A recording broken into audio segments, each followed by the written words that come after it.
நட்பு. செயற்கு அறிய யாவுள நட்பின் அதுபோல் வினைக்கு அறிய யாவுள காப்பு. நட்பை போல் செய்து கொள்வதற்கு அருமையானவை எவை உள்ளன? அதுபோல் தொழிலுக்கு அரிய காவலாக இருப்பவை எவை உள்ளன? நிறை நீர நீரவர் கேண்மை பிறை மதிப்பின் நீர பேதையார் நட்பு. அறிவு உடையவரின் நட்பு பிறை நிறைந்து வருதல் போன்ற தன்மை உடையன. அறிவு இல்லாதவரின் நட்பு முழுமதி தேய்ந்து பின் செல்லுதல் போன்ற தன்மை உடையன.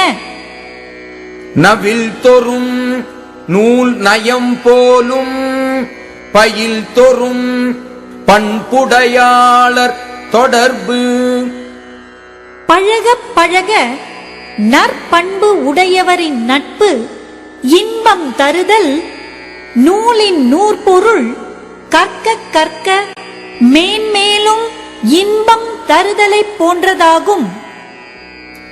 நகுதல் பொருட்டு அன்று நட்டல் மிகுதிக்கண் மேற் சென்று இடித்தற் பொருட்டு.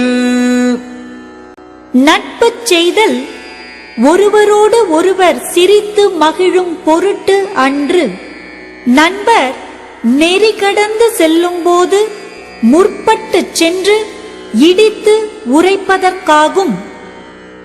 புணர்ச்சி பழகுதல் வேண்டா உணர்ச்சிதான் நட்பாம் கிழமை தரும். நட்பு செய்வதற்கு தொடர்பும் பழக்கமும் வேண்டியதில்லை. ஒத்த உணர்ச்சியே நட்பு ஏற்படுவதற்கு வேண்டிய உரிமையை கொடுக்கும். முகம் நக நட்பது நட்பு அன்று நெஞ்சத்து அகம் நக நட்பது நட்பு. முகம் மட்டும் மலரும்படியாக நட்பு செய்வது நட்பு அன்று. நெஞ்சமும் மலரும்படியாக உள்ளன்பு கொண்டு நட்பு செய்வதே நட்பு ஆகும். அழிவின் அவை நீக்கி ஆறு உய்த்து அழிவின் கண் அல்லல் உழப்பதாம் நட்பு. அழிவை தரும் தீமைகளிலிருந்து நீக்கி நல்ல வழியில் நடக்கச் செய்து அழிவு வந்த காலத்தில் உடனிருந்து துன்பப்படுவதே நட்பாகும். உடுக்கை இழந்தவன் கை போல ஆங்கே இடுக்கண் களைவதாம் நட்பு. உடை நெகிழ்ந்தவனுடைய கை உடனே உதவி காப்பது போல் நண்பனுக்கு துன்பம் வந்தால் அப்பொழுதே சென்று துன்பத்தை களைவது நட்பு.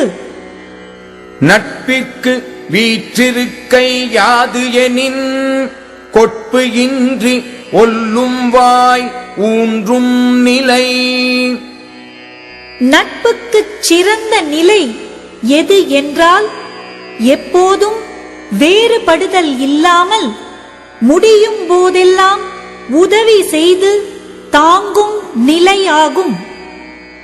இணையர் இவர் எமக்கு இன்னம் யாமென்று புனையினும் புல் என்னும் நட்பு.